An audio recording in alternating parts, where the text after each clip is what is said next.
तो देखिए, tools and technique की बात कर रहे थे हम बायोटेक्नोलॉजी में।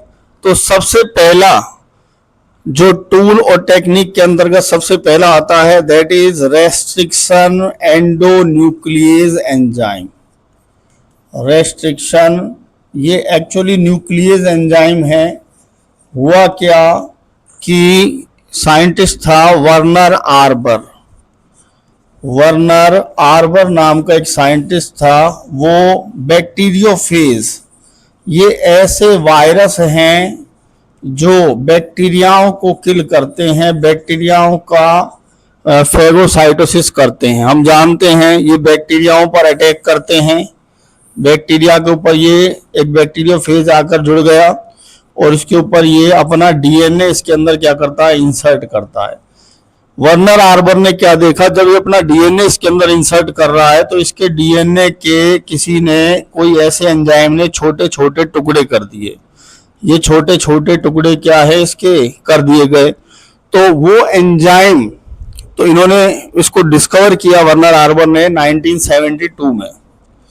ये एंजाइम कहलाया रेस्ट्रिक्शन न्यूक्लियेज एंजाइम। कौन सा एंजाइम कहलाया? Restriction nuclease enzyme. और ये 2 टाइप्स के होते हैं। मैं अब इनको टाइप बताता हूँ। 2 टाइप्स के होते हैं। एक होता है रेस्ट्रिक्शन एक्सोन्यूक्लियेज, रेस्ट्रिक्शन एक्सोन्यूक्लियेज। नंबर 1 है एक्सोन्यूक्लियेज। ये ऐसा एंजाइम है जो न्यूक्लियोटाइड्स को सेपरेट करता है, आइसोलेट करता है डीएनए के एंड से, यानी जो डीएनए एंड है वहां से ये कट करता है। जबकि दूसरा जो एंजाइम है ये बायोटेक्नोलॉजी के हिसाब से बहुत इंपॉर्टेंट रोल रखता है, जिसे हम कहते हैं रेस्ट्रिक्शन एंडोन्यूक्लियेज एंजाइम। ये एंजाइम डीएनए को स्पेसिफिक साइट से क्या करता है, कट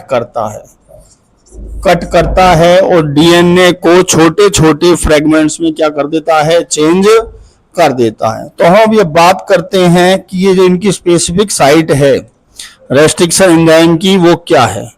स्पेसिफिक साइट है वो क्या है, जहां से ये रेस्ट्रिक्शन एंजाइम फंक्शन करते हैं। स्पेसिफिक साइट, देखिए इन स्पेसिफिक साइट्स को कहा जाता है पैलिंड्रोमिक साइट। अब ये पैलिंड्रोम वर्ड आपने सुना हुआ है कि ऐसे वर्ड जो बोथ साइड से, अगर हम उनको बोथ साइड से स्टडी करते हैं, रीड करते हैं, बोथ साइड से रीड करते हैं, चाहे बैकवर्ड बात कर रहा था, तो ऐसे वर्ड, ऐसा जो सीक्वेंस हो जिसको दोनों साइड से, चाहे हम उसको फॉरवर्ड साइड से या बैकवर्ड साइड से अगर हम उसको रीड करते हैं तो दोनों तरफ से वो मिरर इमेज होनी चाहिए, एक समान होना चाहिए। That word are known as palindromic. जैसे मैं एक वर्ड ले रहा हूं, ये वर्ड मैंने ले लिया आपका, ये वर्ड है मलयालम। अब मलयालम में आपको दिख रहा है, यहाँ पर हम इसे इधर से पढ़ें MALYALAM, दोनों साइड से बिल्कुल सेम वर्ड है। तो दैट इज, ऐसे ही डालडा। अब इधर से पढ़िए या इधर से पढ़िए, दोनों तरफ से क्या हो जाता है, ये सेम वर्ड हो जाता है। गगन,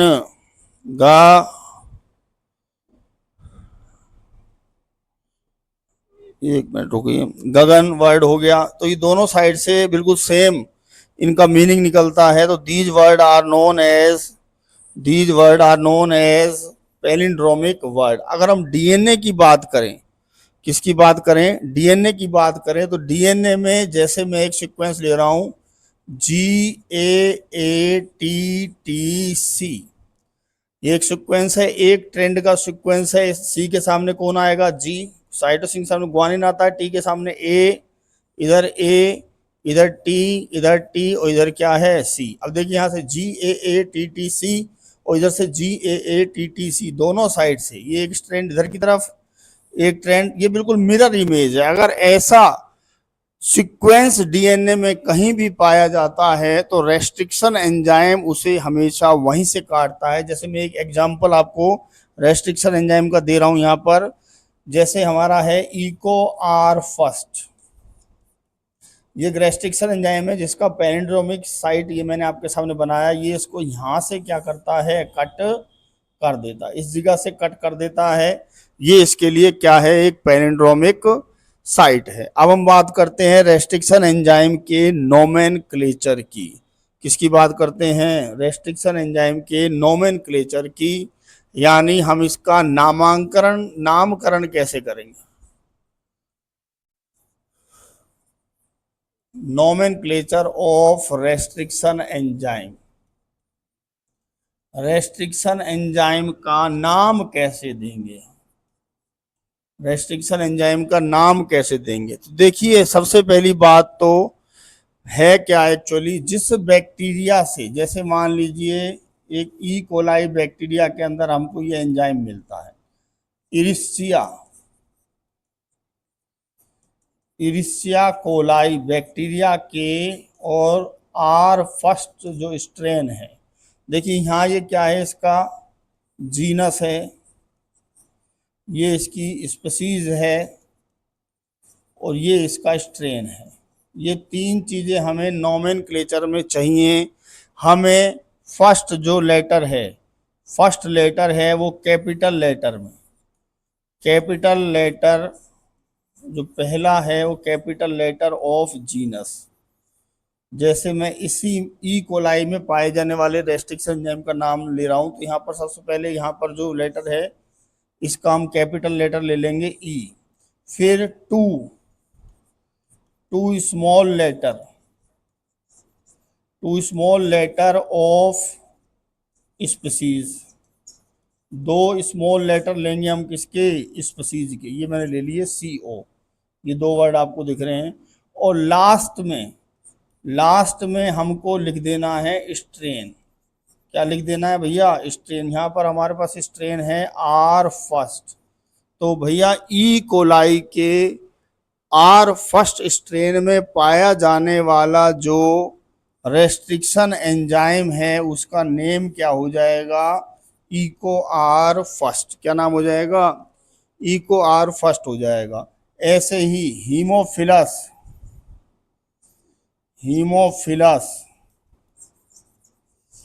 इन्फ्लुएंजी के D3 स्ट्रेन में पाए जाने वाले रेस्ट्रिक्शन एंजाइम का नाम, देखिए यहाँ H ले लिया, यहाँ कैपिटल स्मॉल लेटर में IN ले लिया, और लास्ट में क्या ले लिया, इसका स्ट्रेन ले लिया या प्रभेद ले लिया, तो इसका रेस्ट्रिक्शन एंजाइम का नाम क्या हो जाएगा, हिंड3। क्या नाम हो गया, हिंड3। रेस्ट्रिक्शन एंजाइम का नाम क्या हो गया भैया, हिंड3। इस तरह हम इस रेस्ट्रिक्शन एंजाइम्स का क्या दे देते हैं, नाम दे देते हैं कि हिंड3 हीमोफिलस इन्फ्लुएंजी D3 प्रभेद में पाए जाने वाला जो रेस्ट्रिक्शन एंजाइम होगा उसका नाम क्या होगा, हिंड3 हो। नेक्स्ट हम बात करते हैं अब कि रेस्ट्रिक्शन एंजाइम जो है वो एक्चुअली करता क्या है। वो एक्चुअली देखिए जो रेस्ट्रिक्शन एंजाइम फंक्शन कैसे करता है, हम एक एग्जांपल से यहाँ बताते हैं आपको रेस्ट्रिक्शन एंजाइम का फंक्शन क्या है। देखिए मान लीजिए ये एक डीएनए है, ठीक है, ये डीएनए है, इसमें वो पैलिंड्रोमिक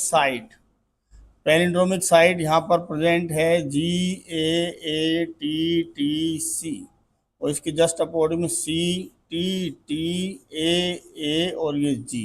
यहाँ triple bond, double bond, double bond, double bond, double bond, triple bond. हम जानते हैं साइटोसिन और ग्वानिन के बीच में ट्रिपल हाइड्रोजन बॉन्ड, और एडेनिन और थायमिन के बीच में डबल हाइड्रोजन बॉन्ड होते हैं। बाकी इसके अंदर ये बॉन्डिंग इनमें प्रेजेंट ही है। ये डीएनए है। अगर इस पर रेस्ट्रिक्शन एंजाइम अगर आता है, रेस्ट्रिक्शन एंजाइम एंडोन्यूक्लियस जो एंजाइम है उसके लिए ये एक पैलिंड्रोमिक साइट है, यहाँ से वो इसे कट कर देगा। देखिए यहाँ से इसे यू क्या कर देगा, ये कट कर देगा, जिससे हमें ये डीएनए का जो साइट है, ये वाला हिस्सा हमें क्या हो गया, मिल गया, जिसमें यहाँ सी है, यहाँ जी है, यहाँ ट्रिपल बॉन्ड है, और यहाँ ये टी टी ए, ये एंड जो अब डबल बॉन्ड बनाने के लिए क्या हैं, तैयार हैं। इसे हम कहते हैं स्टिकी एंड। क्या बोलेंगे हम, स्टिकी एंड। अब देखिए कमाल की बात है, इसी रेस्ट्रिक्शन एंजाइम से हमें एक दूसरा जो बाहर का जीन है, जो फॉरेन जीन है, उसे क्या करना पड़ेगा, काट कर लाना पड़ेगा। उसमें भी ऐसा ही स्टिकी एंड होगा, क्यों, क्योंकि इसी टाइप के एंजाइम से आपको उसको क्या करना पड़ेगा, कट करना पड़ेगा, जिसमें यहाँ डबल बॉन्ड बनाने के लिए ये तैयार है, यहाँ ट्रिपल बॉन्ड प्रेजेंट है। ये एक फॉरेन जीन है, फॉरेन जीन है, जिसे आप सेम रेस्ट्रिक्शन एंजाइम से क्या है, काट कर लाए हैं। तो ये आकर यहाँ पर क्या हो जाएगा, यही है AATTC, और यहाँ पर क्या प्रेजेंट है, जी, ये आपस में, और यहाँ पर ये इनके स्टिकी एंड प्रेजेंट हैं। अब इधर जो हमारा डिजायरेबल जीन है उसको हम यहाँ पर ले आए, उसे हम यहाँ ले आए और इसके पास में लाकर यहाँ पर क्या कर दिया, हमने पहुँचा दिया। यहाँ पर जी है, यहाँ ट्रिपल बॉन्ड है, और यहाँ क्या है, सी, यहाँ पर ये टी टी और ए, तो ये यहाँ पर धीरे धीरे इसके साथ क्या कर लेगा, बाइंड अप बना लेगा in the presence of DNA ligase enzyme. कौन से एंजाइम की प्रेजेंस में, डीएनए लाइगेज एंजाइम की प्रेजेंस में। तो एक फॉरेन जीन और जिसमें आपने इसको जोड़ा है, तो मिलकर ये जो पूरा डीएनए बनाएंगे, जिसमें डिजायरेबल जीन आ गया, that is known as recombinant DNA. क्या कहलाता है ये, रिकॉम्बिनेंट डीएनए कहलाता है। तो रिकॉम्बिनेंट डीएनए का हम क्या कर लेंगे, फॉर्मेशन कर लेंगे। तो इस तरह रेस्ट्रिक्शन एंजाइम क्या करता है, फंक्शन करता है। अब दूसरा फैक्टर बायोटेक्नोलॉजी का, हम दूसरा जो है separation of, number 2, separation of DNA fragment. अब ये जिस मेथड से होता है, that is known as gel electrophoresis. Gel electrophoresis, देखिए अब ये है क्या चीज, हमें स्मॉल फ्रेगमेंट जो डीएनए रेस्ट्रिक्शन एंजाइम छोटे छोटे टुकड़े कर देगा, उन फ्रेगमेंट्स को अलग कर, जो जीन हमको डिजायरेबल है ना उसको हमने अलग निकालना है। तो उस जीन को अलग निकालेंगे तो उसको कौन से प्रोसेस से निकालेंगे, दैट इज जेल इलेक्ट्रोफोरेसिस। अब देखो इसका नाम इलेक्ट्रोफोरेसिस क्यों पड़ा, क्योंकि ये चार्ज्ड मॉलिक्यूल यानी आवेशित अणुओं को एक विद्युत क्षेत्र में यानी एक इलेक्ट्रिक फील्ड में सेपरेट करने का क्या है, एक प्रोसेस है, that's why it is known as electrophoresis. और ये सारी प्रोसेस एक जेल में होती है, तो इसलिए इसको जेल इलेक्ट्रोफोरेसिस कहते हैं। मैं आपको डायग्राम से समझाता हूं। इसमें एक बॉक्स जैसी स्ट्रक्चर होती है, इस तरह का एक बॉक्स होता है, ये बॉक्स जैसी क्या है, एक स्ट्रक्चर है, ठीक है। इस बॉक्स को वायरिंग के साथ दोनों साइड इसमें क्या लगे हुए हैं, इलेक्ट्रोड लगे हुए हैं, दोनों साइड क्या लग रहे हैं, इलेक्ट्रोड, और जिनको एक वायरिंग के थ्रू हमने किससे जोड़ रखा है, बैटरी से क्या कर रखा है भैया, जोड़ रखा है। इसमें भी यहाँ पर दो वेल बने हुए हैं, यहाँ पर वेल्स बने हुए हैं, दीज आर वेल्स, ये वेल्स हैं जिसके अंदर हम वो डीएनए के मॉलिक्यूल्स, डीएनए जो मॉलिक्यूल है पूरा, और साथ में इसके अंदर हम रेस्ट्रिक्शन एंजाइम क्या कर देते हैं, डाल देते हैं, रेस्ट्रिक्शन एंजाइम क्या कर देते हैं, डाल देते हैं। साथ में इनमें जो डीएनए को कलर करने वाले, जिससे विजिबिलिटी बहुत अच्छी हो जाए, मैथिलीन ब्लू या कभी कभी ETBR, एथिडियम ब्रोमाइड, ये हम इसमें कलर स्टेन इसके अंदर साथ डाल देते हैं, जिससे इसकी विजिबिलिटी क्या हो, अच्छी हो। रेस्ट्रिक्शन एंजाइम अपना काम करेगा, डीएनए मॉलिक्यूल्स क्या हो जाएंगे, डीएनए मॉलिक्यूल्स क्या हो जाएंगे क्या हो जाएंगे भैया, फ्रेगमेंटेशन हो जाएगा इनका और डीएनए मॉलिक्यूल्स टूटकर छोटे छोटे फ्रेगमेंट्स में बदल जाएंगे, that are known as gene. अब सबसे इंपॉर्टेंट बात जो ये है कि इसके अंदर यहाँ पर इसके अंदर एक जेल भरा हुआ है।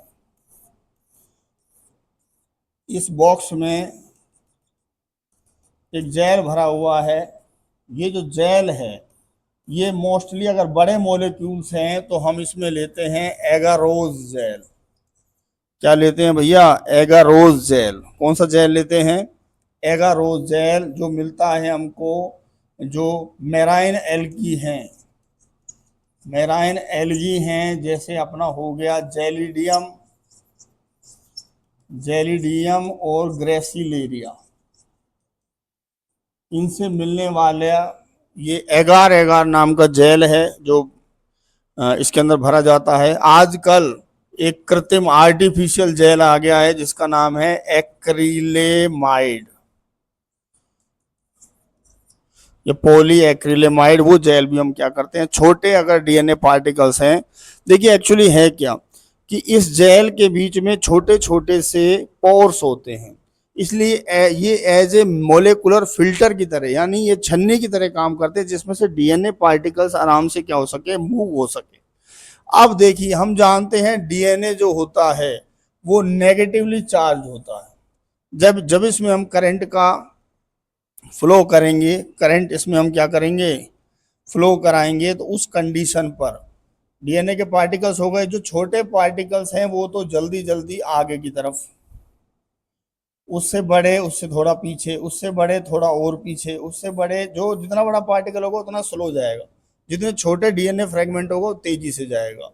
तो इसके अंदर हमको ये, हम इलेक्ट्रो रेडियोग्राफर से इसको देख लेते हैं, तो ये पार्टिकल्स सेपरेट होते चले जाते हैं। तो according to their genes height जो नापी जाती है सेंटी मॉर्गन में, मॉर्गन नाम के साइंटिस्ट ने दी थी ये, सेंटी मॉर्गन ने। हम डीएनए का साइज देखते हुए हम इसमें से डीएनए को जेल सहित सेपरेट कर लेते हैं। स्लाइड पर क्या कर लेंगे, ले लेंगे जेल सहित, और फिर इस डीएनए को हम यूज कर सकते हैं। तो that process in which DNA is isolated in the gel और in the electric field, that is known as gel electrophoresis. ये एक आइसोलेशन की, सेपरेशन की प्रोसेस है जिससे डीएनए के अलग अलग जो जीन हैं उनको हम क्या कर सकते हैं, सेपरेट कर सकते। देखिए जो भी जीन हम सेपरेट करते हैं, हमने जेल इलेक्ट्रोफोरेसिस से बहुत सारे जीन सेपरेट किए। भैया जीन जो हमने सेपरेट कर लिया उससे आप डायरेक्टली प्रोडक्ट नहीं बनवा सकते, ना ही उसको डायरेक्टली आप किसी होस्ट सेल के अंदर डाल सकते हैं। हमें एक ऐसा डीएनए चाहिए जिसमें ऐसी एबिलिटी हो कि वो इसकी क्लोनिंग भी करा सके, जो हमारा डिजायरेबल जीन है, साथ में ही वो इससे प्रोडक्ट भी बनवा सके। तो ऐसे डीएनए जिनको हम एज ए कैरियर यानी एज ट्रांसफरिंग एजेंट के फॉर्म में काम लेते हैं, that are known as vector. जो तीसरा कंपोनेंट है बायोटेक्नोलॉजी का, थर्ड कंपोनेंट है, that are known as vector. तो ऐसे डीएनए जो मल्टीप्लिकेशन ऑफ फॉरेन जीन में यूजफुल हो और प्रोडक्ट का फॉर्मेशन कराने में इंपॉर्टेंट हो, these are known as vector. अब इंपॉर्टेंट चीज ये है कि एक वेक्टर, अच्छा वेक्टर कब है, what are the characteristic of a good vector. तो एक गुड वेक्टर के जो कैरेक्टर्स हैं, एक गुड वेक्टर कौन है, उसमें क्या कैरेक्टर्स होने चाहिए, तो वो कैरेक्टर्स हम यहाँ पर क्या करेंगे, समझेंगे। इसके लिए मैं आपके लिए एक एग्जांपल ले रहा हूँ, दैट आर नोन एज, उसी को, क्योंकि क्वेश्चन इसी के बेस पे आता है एनसीईआरटी में, पीबीआर 322। देखिए पी यहाँ पर है प्लाज्मिड के लिए, क्योंकि एक अच्छा वेक्टर है प्लाज्मिड, और बी और जो आर हैं वो दो साइंटिस्ट हैं भैया, एक साइंटिस्ट तो है बोलीवर और एक साइंटिस्ट है रोड्रीगेज। इन्होंने सबसे पहले पीबीआर 322 नाम का एक प्लाज्मिड का इवोल्व किया और उन्होंने बताया कि इसमें क्या बेस्ट चीज़ है और क्या इसमें खासियत है जिसकी वजह से ये बहुत अच्छे एक वेक्टर हैं। देखिए पीबीआर 322 की मैं यहाँ पर स्ट्रक्चर भी आपको क्या कर देता हूँ, शो कर देता हूँ। मैं इसको लाइनियर स्ट्रक्चर बना रहा हूँ, लाइनियर इसलिए ताकि आप इसके अलग अलग पार्ट्स को क्या कर सकें, समझ कर सकें। ठीक है, अब देखिए भाई, इसमें सबसे पहली इम्पोर्टेंट चीज़ जो इनके अंदर अलग अलग पार्ट्स हैं, एक इसके अंदर ये जीन प्रेजेंट है, that is known as ORI। ठीक है, दो इसके अंदर इस तरह के रेसिस्टेंट जो एंटीबॉडी रेसिस्टेंट जीन है, एक ये रहा और एक मैंने यहाँ बना दिया। ठीक है, ये दो, एक है एम्पिसिलिन आर और एक है टेट्रासाइक्लिन आर, ये दो। इसके अलावा इनमें क्लोनिंग साइट्स हैं जहाँ से रेस्ट्रिक्शन एंजाइम इनको क्या करते हैं, कट करते हैं। जैसे ये मैंने ले लिया हिंड थर्ड का, ये CLA फर्स्ट, क्ले फर्स्ट का, ये इको आर फर्स्ट का, इनको भी मैं सबको आपको डिटेल से बताऊंगा। इसके अलावा ALU फर्स्ट का, हिंड सेकंड का, बहुत सारे क्लोनिंग साइट्स इसमें क्या हैं, प्रेजेंट हैं। अब ये एक्चुअली है क्या, ये एक अच्छा वाहक है, तो उसमें ये सारे के सारे जो कैरेक्टर्स हैं उनके बारे में बात करेंगे। देखिए सबसे पहला, एक गुड वेक्टर कंटेन, एक गुड वेक्टर कंटेन्स, क्या कंटेन करता है good vector, good vector contain सबसे पहली चीज तो उसके अंदर एक जो ओरिजिन ऑफ रेप्लिकेशन। अब ये क्या चीज है, ओरिजिन ऑफ रेप्लिकेशन। देखिए हम जानते हैं डीएनए में ये क्षमता होती है कि डीएनए अपने जैसा नया डीएनए क्या कर सकता है, बना सकता है। That process is known as replication. पर वो रेप्लिकेशन जिस जगह से स्टार्ट होता है ना भैया, वो जीन है, उस जीन का नाम है origin of replication gene, origin of replication gene, that are known as ORI gene. एक अच्छे वेक्टर में ये जीन होना चाहिए ताकि वो खुद का तो रेप्लिकेशन करे ही, साथ में उसके साथ जो जीन जोड़ा है उसका भी रेप्लिकेशन हो, उसका भी मल्टीप्लिकेशन हो, उसकी कई क्लोनिंग हो सके उसकी। तो सबसे इंपॉर्टेंट चीज ये हो गई। दूसरी चीज है भैया, वो है क्लोनिंग साइट्स।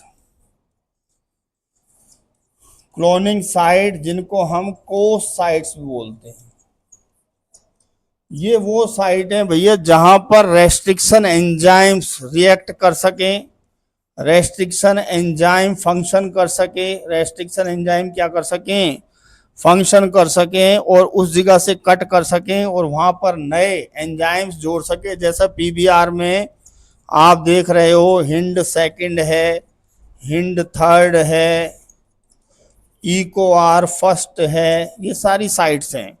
इसके अलावा ALU फर्स्ट है, क्ले फर्स्ट है, ये सारी साइट्स यहाँ पर इन एंजाइमों की सहायता से नया जीन क्या कर सकते हैं, हम इंसर्ट कर सकते हैं। और तीसरी जो चीज है वो सबसे इंपॉर्टेंट है, वेरी इंपॉर्टेंट, मैं थर्ड यहाँ ले रहा हूं, that is known as selectable marker, that are known as selectable marker. अब ये क्या चीज है, मैं आपको एक खास बात बताता हूं कि हम चाहे जब भी बीमार होते हैं, हमारे अंदर कोई भी बैक्टीरियल या वायरल इन्फेक्शन होता है, हम कोई भी एंटीबायोटिक ले लेते हैं। एंटीबायोटिक का काम ये है कि उन बैक्टीरियाओं को जाकर बॉडी में क्या कर देना, डेड कर देना। बॉडी में जाकर वो बैक्टीरिया क्या हो जाएंगे, डेड होंगे। पर भाई एक बात ध्यान रखना, 99% बैक्टीरिया डेड हो जाएंगे, पर 1% बैक्टीरिया तब भी बच जाएंगे चाहे आप कितना ही एंटीबायोटिक यूज कर लीजिए। वो कैसे बच जाते हैं, वो अडेप्टिव हो जाते हैं उस एंटीबायोटिक के प्रति, उनमें ऐसा जीन डेवलप हो जाता है कि वो एंटीबायोटिक उनका कुछ नहीं कर सकता। और that type of gene is known as antibody resistant gene. उस एंटीबॉडी के खिलाफ क्या हो गए, वो रेसिस्टेंट हो गए, वो एंटीबॉडी अब उन बैक्टीरियाओं का कुछ नहीं कर सकता। अब ऐसे ही रेसिस्टेंट जो एंटीबायोटिक रेसिस्टेंट जीन है, जैसे मैंने यहाँ दो जीन दिखाए, एक टेट्रासाइक्लिन आर और एक एम्पिसिलिन आर, यानी अगर ये प्लाज्मिड किसी भी बैक्टीरिया में है तो उनका ये ना तो टेट्रासाइक्लिन ना ही एम्पिसिलिन जो एंटीबॉडी है कुछ नहीं बिगाड़ सकता भाई। ये इनका कुछ नहीं उखाड़ सकते दोनों एंटीबॉडीज, जिसमें ये वाला प्लाज्मिड है। अब इस चीज का हमें क्या फायदा है वो सुनिएगा कि ये जीन होने जरूरी हैं। ये जीन इसलिए होने जरूरी है कि आपने मान लीजिए इसके अंदर एक नया जीन क्या कर दिया, यहाँ पर डाल दिया। अब इस जीन को हम किसी होस्ट सेल में डालकर और इस जीन से प्रोडक्ट बनवा रहे हैं, वहां ये अब एक ट्रांसफॉर्मेंट है, क्योंकि नया जीन डल गया। जो भी होस्ट बनेगा जिसमें ये प्लाज्मिड डल जाएगा वो ट्रांसफॉर्मेंट हो जाएगा। तो इनका तो डेवलप हम उसी में डेवलप करेंगे जिनसे ये रेसिस्टेंट है। जैसे टेट्रासाइक्लिन से रेसिस्टेंट है तो हम उस घोल में जो कल्चर मीडियम है उसमें टेट्रासाइक्लिन आर एंटीबॉडीज रखेंगे, क्योंकि इसका तो कुछ बिगड़ेगा नहीं। पर अगर कोई और वायरस बैक्टीरिया वहां आते हैं वो डेवलप नहीं हो पाएंगे, सिर्फ यही डेवलप हो पाएगा।